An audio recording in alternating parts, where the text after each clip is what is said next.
Taking stock, halfway into the year, most of us would hope for a second half as strong as the first. But is that what we have in store? This is Bloomberg Wall Street Week. I'm David Westin. This week, Eric Cantor of Moelis & Company on how the Biden administration is slowing down the red-hot deals market. Are people thinking about what may come down the road in terms of Washington policy changes, in terms of regulatory changes, tax changes? Absolutely. And special contributor Larry Summers on what investors may be missing about the second half of 2021. The most dangerous moments in markets are when people are worried they're too high.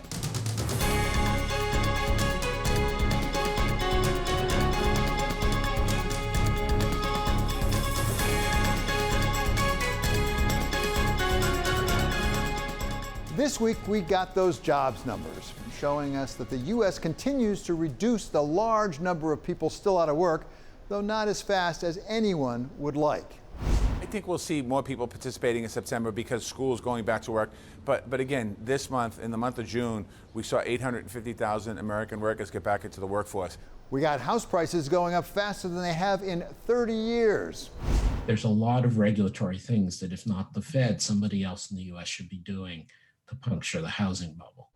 And we got the court throwing out an FTC challenge to Facebook before anyone even gathered any evidence in the case. But this week, it really wasn't about the week. It was about the year, or at least the first half of the year. A first half that saw the S&P 500 up 15% and Treasury yields up around 50%, although still in a very modest 1.5 range. While the reflation trade drove oil up from $49 a barrel to $75 a barrel. So if that's what the first half of the year meant for investors, what does the second half have in store? With GDP expected to grow over 6% this year, while inflation looks likely to come in well above the 2% target of the Federal Reserve. To help us look ahead to that second half of the year, we welcome now Glenn Hubbard, Dean Emeritus of the Columbia Business School and former chairman of the Council of Economic Advisors under President George W. Bush, and Sarah Bloom Raskin of Duke University. She earlier served as Deputy Treasury Secretary as well as Governor of the Federal Reserve Board. So welcome to both of you. Great to have you on Wall Street Week. Sarah, let me start with you, if I may. We got the jobs numbers out today. They were better than expected, 850,000 new jobs. At the same time, unemployment rate ticked up. Does it tell us much about where the economy is going in the second half of this year? Probably not, David. While it was a good number, it wasn't a blockbuster number, and we're still seeing real unusual behavior by workers right now and decisions regarding whether or not to go back to work. These decisions at some point were thought to be related to the fact that there was this $300 supplemental unemployment insurance piece that was tacked on to benefits. It turns out that that rationale is probably not what's going on. People are thinking about other things. They're thinking about their health. They're thinking about the vaccination rates. They're thinking about childcare. So the decisions, which, and of course they're thinking about wages and benefits to the jobs that they're going back to. But the decision making, I think, is a little bit more complex than economists might have thought about before. So the number by itself, I would say, is it's a good, solid number. Clearly, there's more room to go. The numbers of people back in the workforce are not what you would expect them to be. There need to be many more coming in, and they're not there yet. So I would say more progress, and let's not get fixated on this number alone. So Glenn, Sarah says it's complex. Such a nice word. It's complex. We spend a lot of time talking about the jobs numbers every month. And in part, it's because what we think it will mean for the Fed and what they'll do. At this point, if you're in the Fed, how do you interpret numbers like this? I mean, if you're looking at price stability, employment, what do you make of these numbers? It's a great question. I agree with Sarah. I think we learned something, but not a lot, from the report today. It was good. We have 850,000 new jobs. Wages were rising 3.6% year over year. But we have more job openings in the country than we have unemployed people. For the Fed, I think it means the following kind of arithmetic. We're down 6.7 million jobs from the pre-pandemic period. The Fed believes that about 2.5 million Americans may have retired or were thinking about retiring as part of that. So that means at the present pace of job creation, in the spring of 2022, we'll be approaching full employment. And so the question for the Fed is, how do you think about that? Does that mean tapering early is a good idea? How much of this is just the change in the reopening patterns in the economy, the unemployment benefits and so on? I think it's a tough time for the Fed, but I would prefer they spend a little more time thinking about what next spring could look like and what they may do to prepare. Well, Sarah, next spring we have to be concerned about maybe full employment. There are other things as well. We also had the Case-Shiller housing price numbers come out this week, and they went up the most in 30 years. There are people talking about a bubble, certainly not a bubble, a real boom in house prices. Does the Fed have to be worried about things like that? Oh, yes, the Fed has to look at that. And the concerns about a housing bubble, I think, grew a little bit more with the numbers that came out today. You'll also be hearing some Federal Open Market Committee members talking about housing specifically, because of course the stability, the financial stability consequences of housing prices is really quite, can be quite concerning. So the Fed, of course, has regulatory tools that it can engage in, that it can use, that it can deploy in order to, kind of take away some of this, froth in housing markets.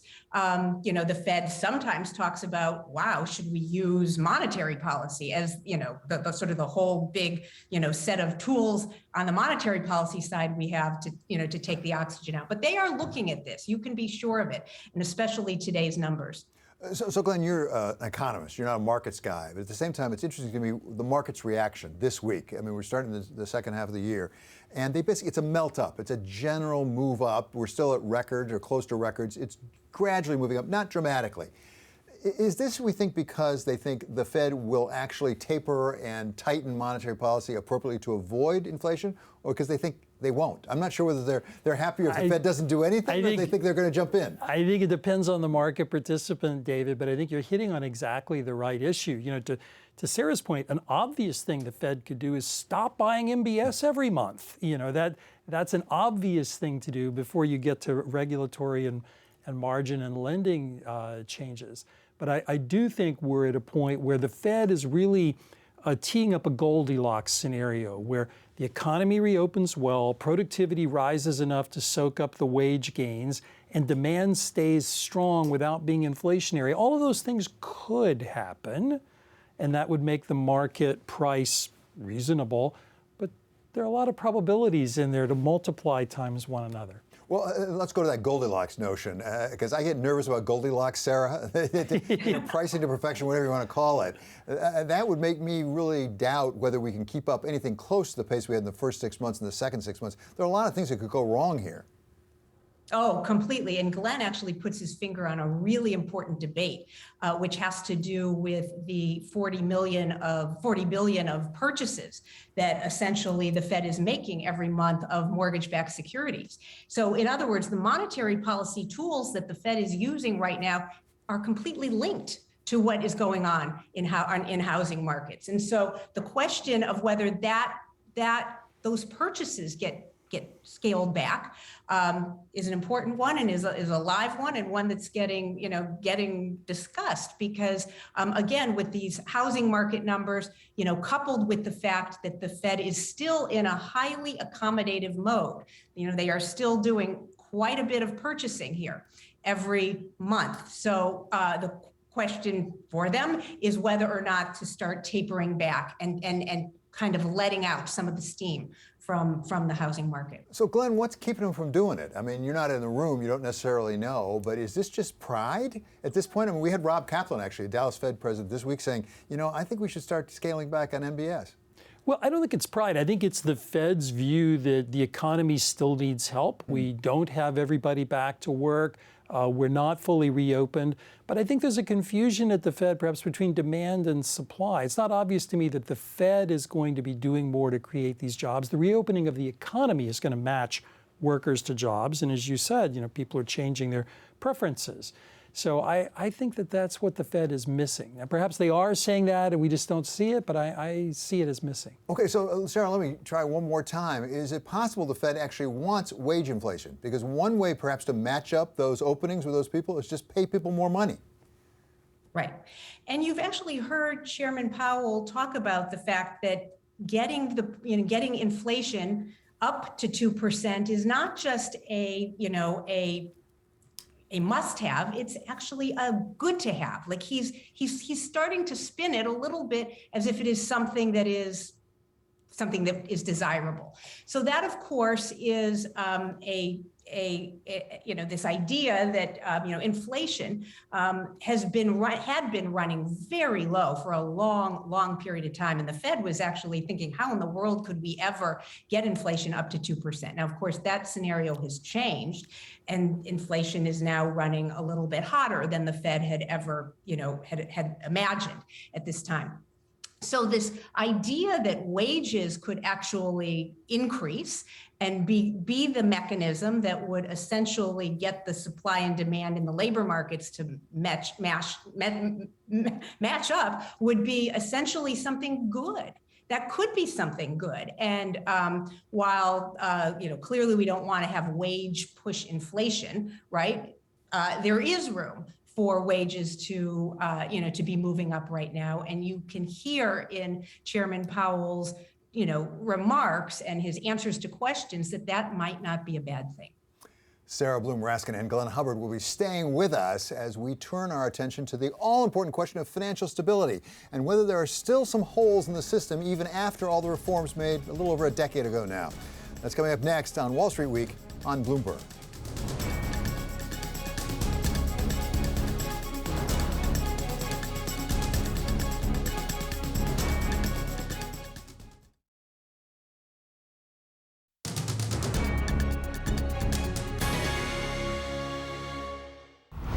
Let us not forget one fundamental issue which lies at the heart of our problems. Over a period of years, persistent and growing global imbalances fueled a dramatic increase in capital flows, low interest rates, excessive risk-taking, and a global search for return. These excesses cannot be attributed to any single nation. That, of course, was Treasury Secretary Hank Paulson speaking at a news conference during the great financial crisis all the way back in 2008. We're in a very different world today, but it's striking that we have once again enormous capital flows, low interest rates, what some say is excessive risk-taking, and a global search for return. The Brookings Institution assembled a task force to look at financial stability today, and it issues its report this week. We are fortunate to have with us the co-chair of that task force. He is Glenn Hubbard of the Columbia Business School, together with Sarah Bloom Raskin, who's looked at these issues both as a Federal Reserve governor and as a Deputy Treasury Secretary. So, first of all, congratulations on the report. Glenn, you got it out. Tell us what's different and what's the same, what you found from your report. Oh, it's funny seeing that clip of Hank because it really could have been done today. I think what happened in the global financial crisis is we focused on banks, and we actually did a pretty reasonable job in dealing with banks. The problem is if you push on a financial system here, it comes out here, and the here is non-bank finance. And the way I think about it is if you're thinking about fire, putting out a fire or fire prevention, one tool is just to put out fires after they're raging. That's the way regulators typically do it. That's what Hank was talking about. But another is to prevent the buildup of combustible materials in the first place. If I'm not torturing it, that's like policy. And then another is to smell smoke, and that's process. And what we tried to do in the report was say, what are the key externalities, the spillovers, if you will, from one sector to the other in the economy? What kind of policies need to change in non-bank finance? And what is causing the regulatory process to miss things? Why did the Treasury market break down last March? What could we have done to make that better? We talked about housing earlier. What could we be doing there? Is FSOC working? Those are the kind of questions we were doing on a, quote, clear day to see if we can make it better. So, Sarah, one of the things that strikes me about this is I don't know the policy, I don't know the regulation the way you and Glenn know it. At the same time, I've heard for some time now about issues with non-bank issues, not the banks, as Glenn says, they're regulated at this point, they've got a lot of reserves, and also short-term funding issues. I've heard about this quite a bit, and yet it keeps coming up, including, as Glenn says, just a little over a year ago now. Why don't we fix it?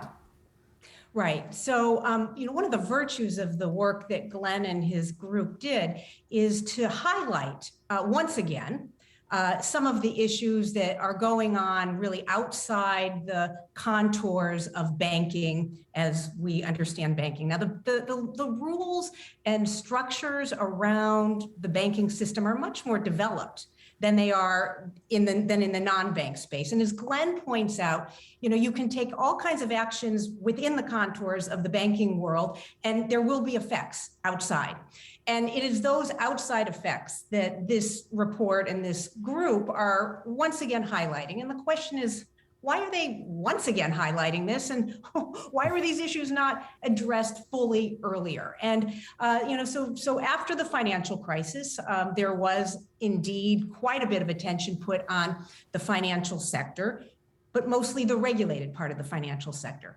What are called wholesale funding markets, the so-called plumbing behind a lot of the non-banking activity that that Glenn and this report discuss, those issues are far less along in being addressed. And yet they have to be, because they are the source of important parts of important components of financial stability. And really, to go much further without addressing these underlying risks is actually quite perilous. And one of the things that I think is important in this discussion is that we have to understand that this is the pipe, right? And you've got to keep your pipes clean. You cannot clog them up. And when you clog them up, you actually create all kinds of problems. And the good news here, Glenn, is for those who haven't got a chance to look at the report, you have a roadmap.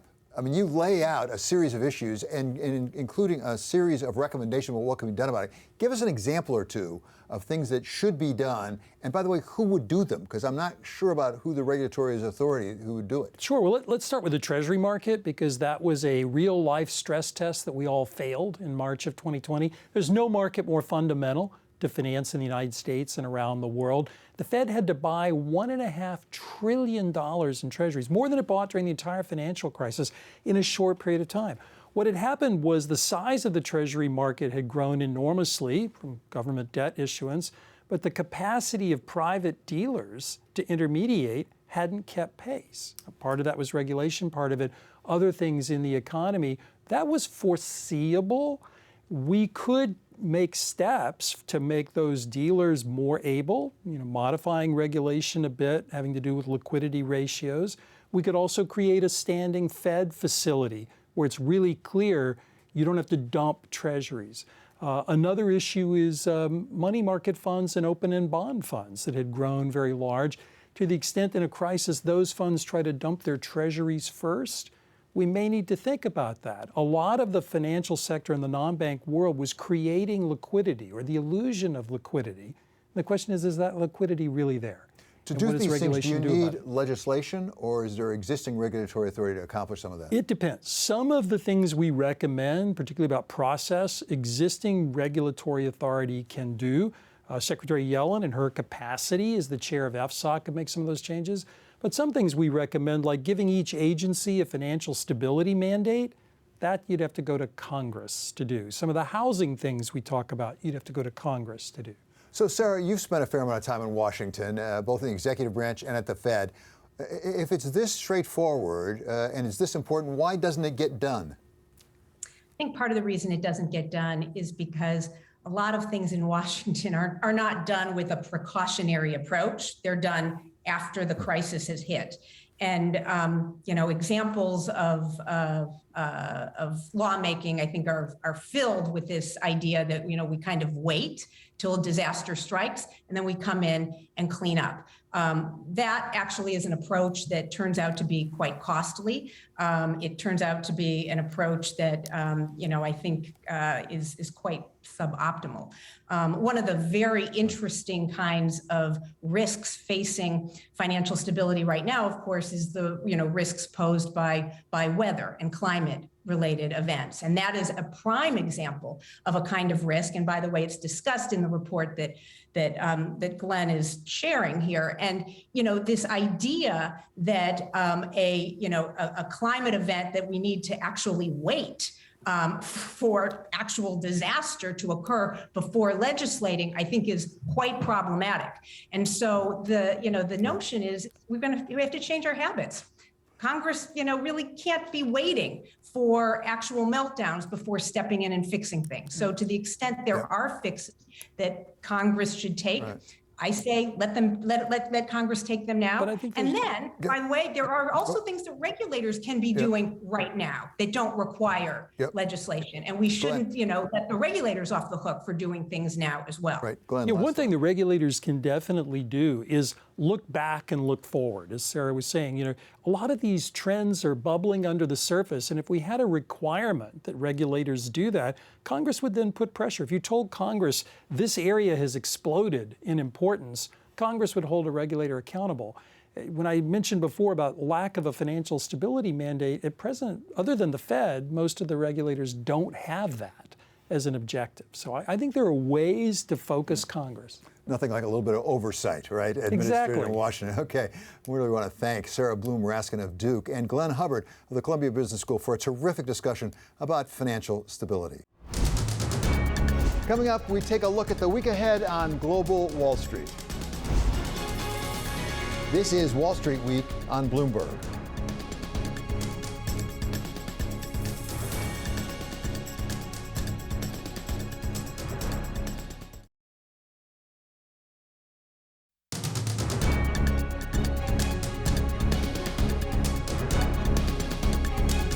This is Wall Street Week.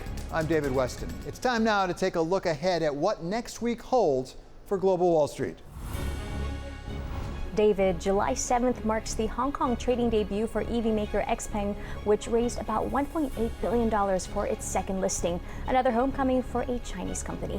And from South Korea, Samsung's preliminary earnings are due next week. Strong DRAM prices will have underpinned profit amid the ongoing chip crunch. And on the eco agenda, China's inflation and credit reports will be key. Moderating price pressures will give the PBOC leeway to be patient on rates. Speaking of, the central banks of Australia and Malaysia are to decide on policy. The RBA's decision on its yield curve control program and QE will be front and center.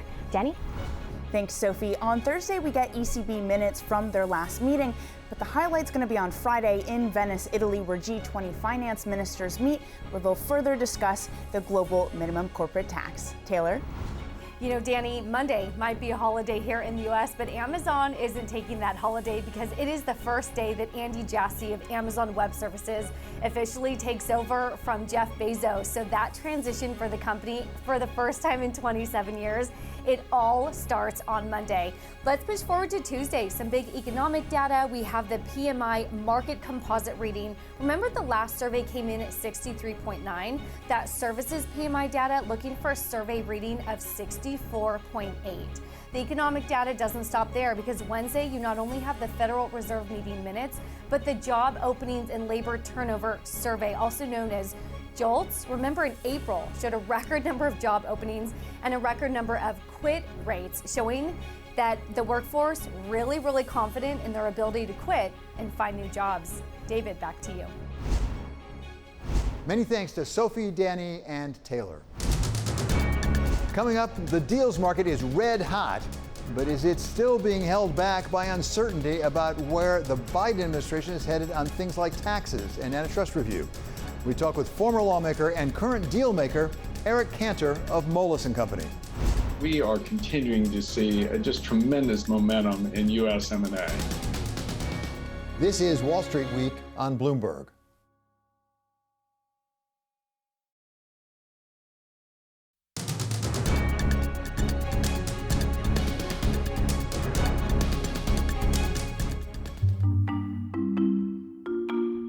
Taxes are on the global agenda. This week, 130 countries endorsed a global tax minimum of 15%, setting the stage for G20 finance ministers to sign off on an agreement in principle next week. The G7 has taken significant steps this weekend to end the existing harmful dynamic, making commitments today that provide tremendous momentum towards achieving a robust global minimum tax at a rate of at least 15%. In the United States, President Biden has made tax policy one of the centerpieces of his administration's agenda.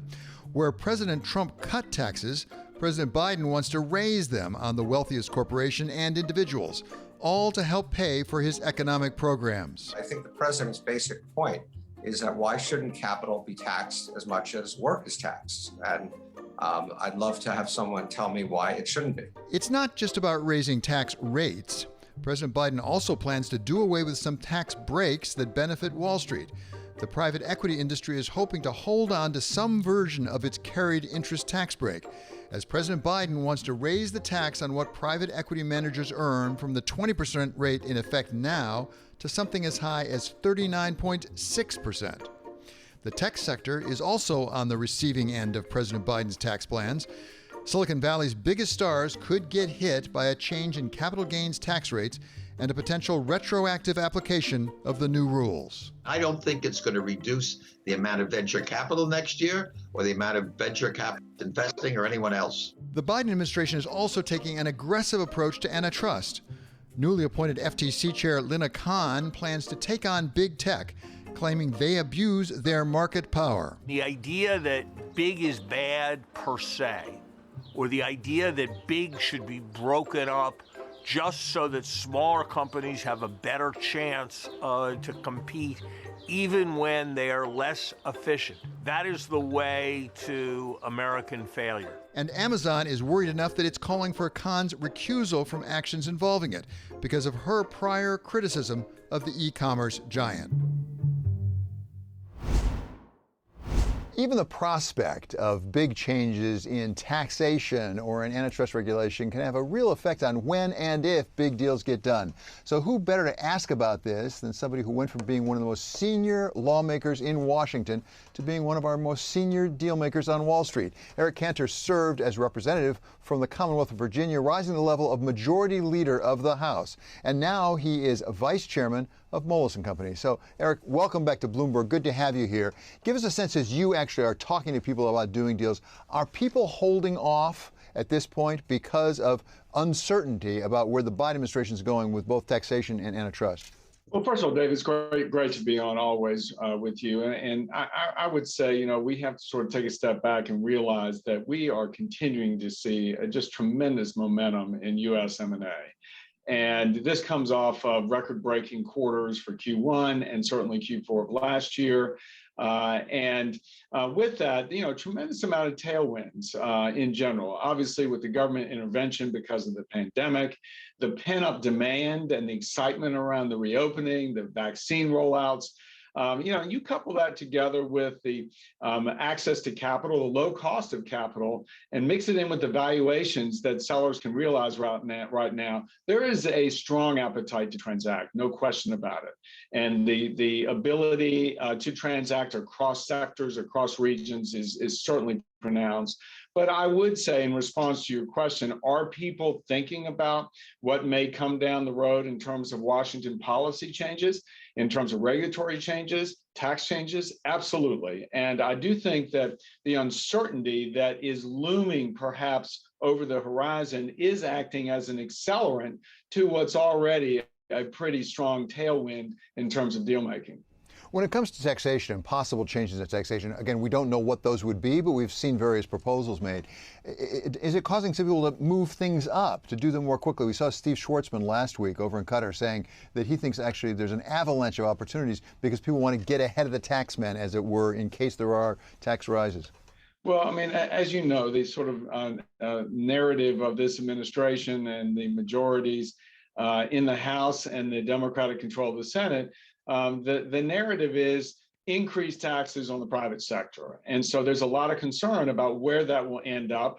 As you suggest, there's uncertainty about what really the traffic will bear here in Washington about how much increase we'll see in tax rates. But yes, for the most part, I think people who are transacting in the markets today are anticipating a likelihood of a tax increase, whether it be a corporate rate increase, whether it be a cap gains rate increase, or on the individual side for the smaller businesses who may still operate as pass-through entities, which, as you know, there are a lot of those in America, that anticipation that perhaps we may see a return to the pre-17 days before the Trump tax cuts in the individual rate as well. So all that together, I think, does create, again, some incentive for people to want to transact, to get their deals closed this year, in thought that perhaps there would be an effective date of January 1, 2022 on any increased tax rate.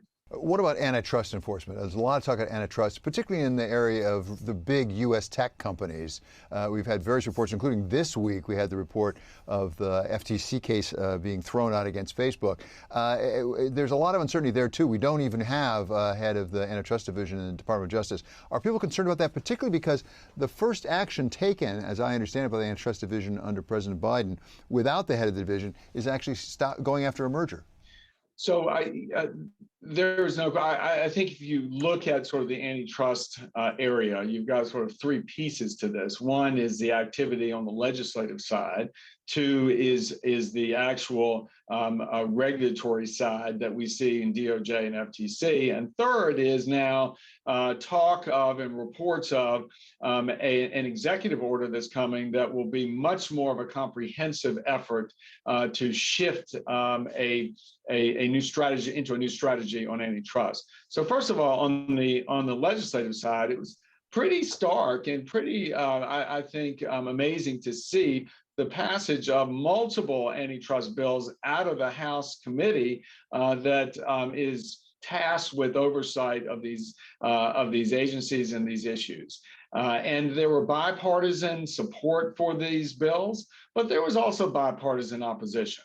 And I think if you take a look at it, my party's position is always and has been that they do not like some of these big tech conglomerates and platforms due to the charges that there is conservative censorship on these platforms. That objection to the industry is much different than those objections that come from the Democrats. And again, the Democrats are not united as to why they want to see the breakup of the tech platforms. And especially you've got some differences on those who hail from more tech-oriented districts in California and elsewhere. So I think in a closely divided Congress, I still think the odds are very, very tough to see passage of those bills when it hits the floor of the House, much less the Senate, where you'll need 60 votes. And so then you go to the second issue about the regulatory bodies themselves.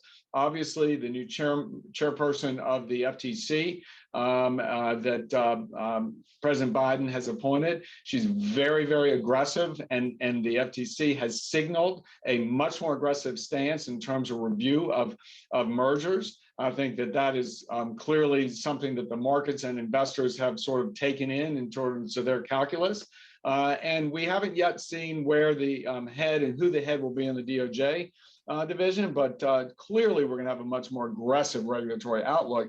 But I think if you look at the third piece, which is this executive order, my goodness, they're talking about an all-of-government approach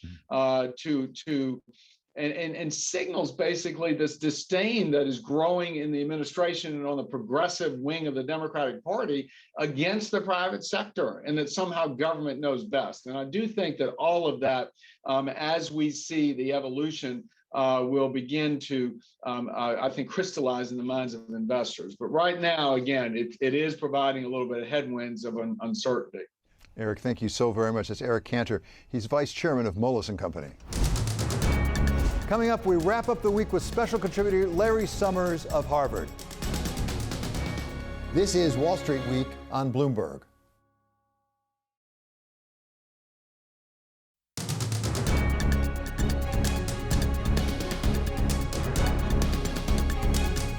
This is Wall Street Week. I'm David Westin, and we now turn to our special contributor, Larry Summers, to wrap up the overall week for us. So, Larry, at the very end of the week on Friday, we got the jobs numbers, a little bit better in some respects than what was expected. What do you make of them?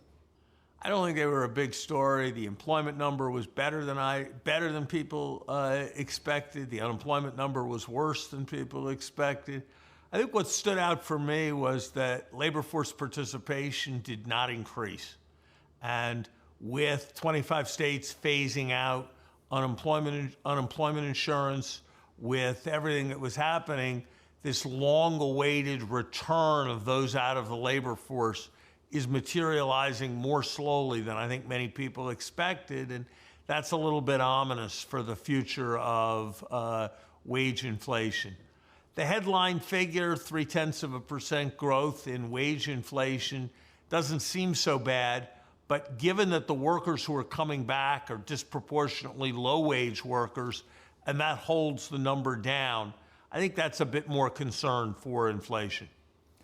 So that wasn't the big event some people thought it might be. Talk about the CBO report. The Congressional Budget Office came out with a report that talked about something like a $3 trillion deficit we're going to be running, although it comes down to all the way down to $1.2 trillion in the out years. What do you make of the CBO report on the economy? Look, I think it's saying something that is the conventional wisdom that might be right, but I don't think we can count on it being right.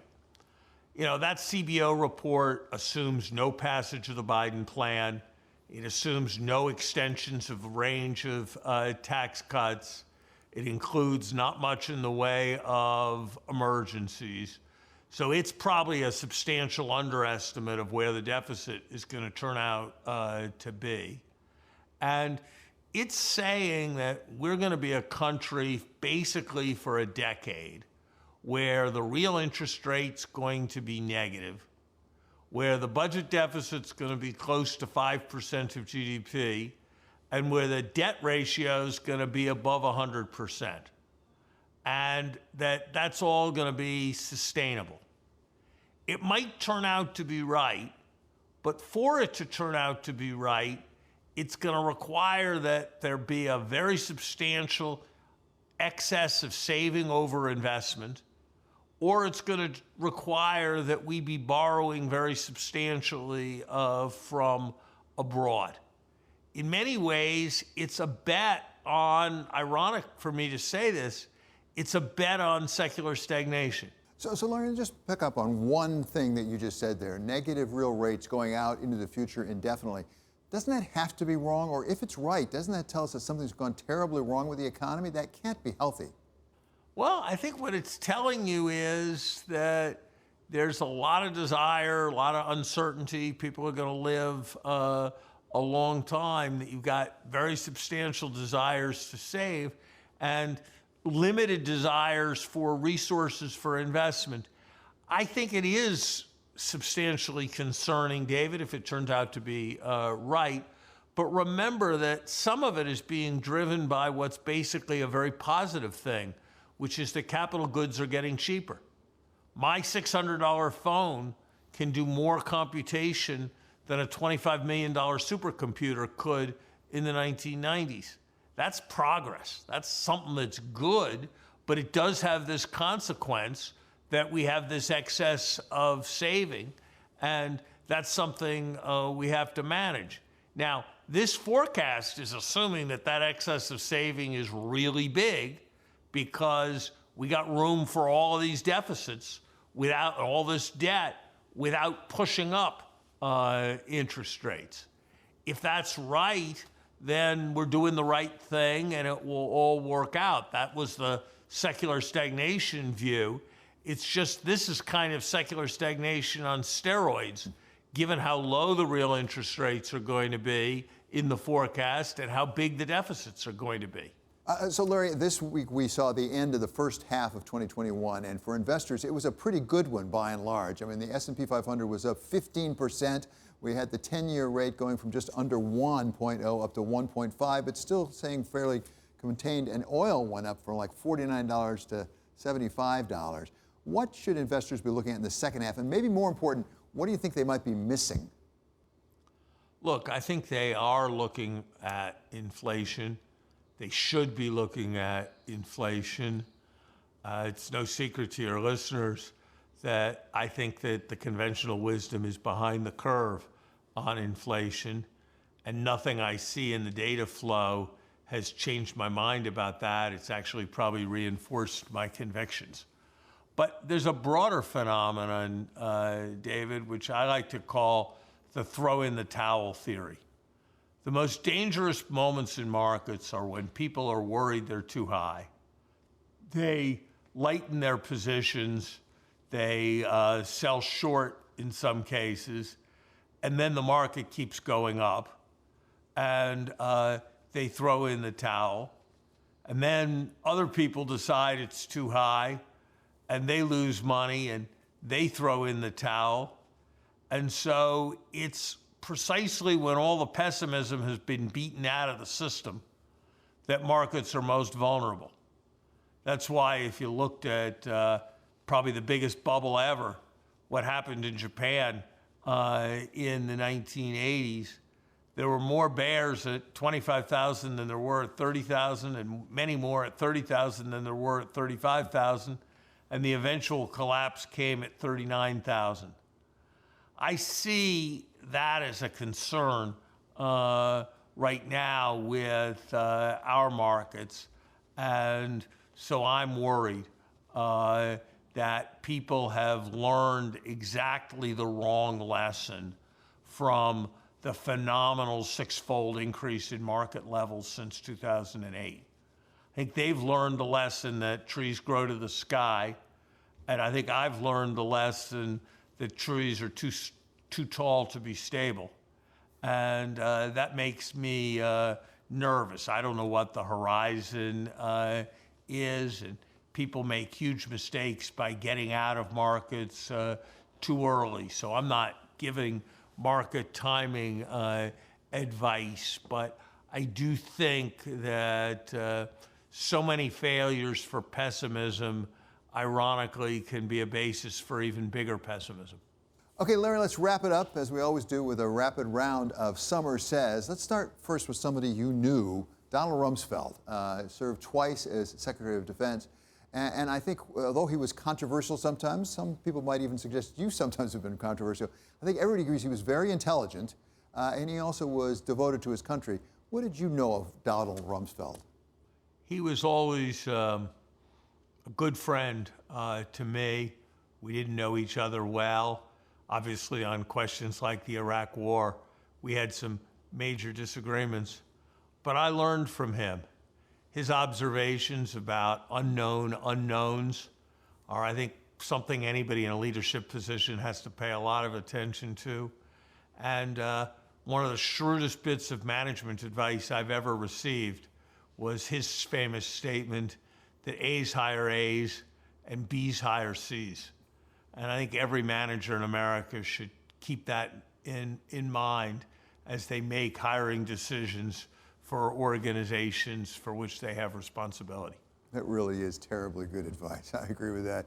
Second subject here is Facebook. Facebook won in its motion to dismiss against the FTC. They had to pull back the case. They may file again. How significant was this development? I think it said something very important for the antitrust debate. Whatever you think, and the people who are very worried and others who are less alarmed about the big tech companies, if one wanted to mount a major attack on what they're doing, we probably need not just more aggressive enforcers, but changes in the antitrust law. And that's a basic reality that everybody needs to consider, whatever their opinion on what's desirable is. It's something that investors, as they handicap the antitrust possibilities, need to recognize as well. And finally, third subject, housing prices. They came out this week, and the Case-Shiller was up the most it's been up in 30 years. We got something of a housing boom, if not a bubble. What do you make of that? I think this is scary.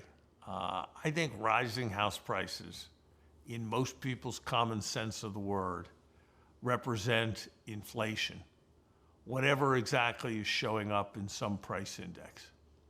My guess is that the increases we've seen are going to find their way into the price indices over the next year, even if we don't see further increases. My guess is we are going to see further increases in house prices given continuing shortages. And my guess and my judgment is that if that doesn't get reflected in the indices, it tells you something about the indices, not about the economy. and that this is surely a major indicator of substantial inflation psychology and needs to be taken very, very seriously. I cannot understand why the Federal Reserve, in the face of this, continues to be every month a major buyer of mortgage-backed securities. That is the ultimate in pro-cyclical behavior. Okay, Larry, thank you so much. That's our special contributor at Wall Street Week. He's Larry Summers of Harvard. Coming up, one more thought on getting back to work, but from where? This is Wall Street Week on Bloomberg.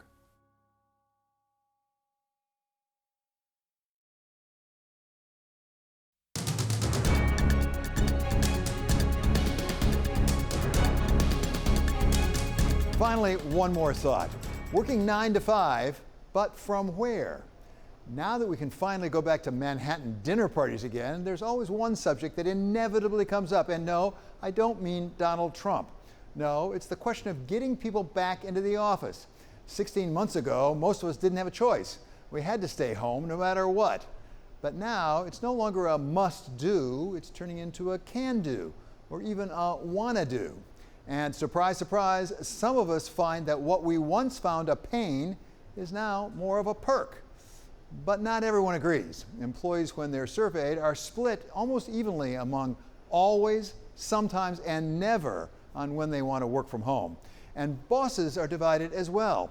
Some of the big banks, for example, don't see any reason why employees shouldn't get back into the office, especially when they seem perfectly capable of doing other things in large social settings. If you can go to a restaurant in New York City, you can come into the office.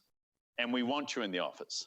And even some big tech companies like Apple say you need to get back into the office, that working from home just doesn't do the trick. And then there's the other end of the spectrum, where companies are actively competing for employees, telling them that they never have to come back in the office again, even characterizing remote work as a sort of signing bonus, according to the Wall Street Journal. But in the middle is the so-called hybrid. Companies like UBS that this week announced it would let 2/3 of its employees mix working from home and from the office. And Citi CEO Jane Fraser this week acknowledged that there's something of a fight going on over where employers end up along this spectrum. The future of work at Citi, we'll see nearly all of us back in the office, but there's a big but with that, and that's with increased flexibility. But we really don't need any survey to tell us two things. First, pretty much no one, and I mean no one, given the option, really wants to be in the office on a Friday. And second, you know for sure that all those small businesses around our office buildings, the coffee vendors and small restaurants and sandwich shops, they need us all to get back to work in the office. That does it for this episode of Wall Street Week. I'm David Westin. This is Bloomberg. See you next week.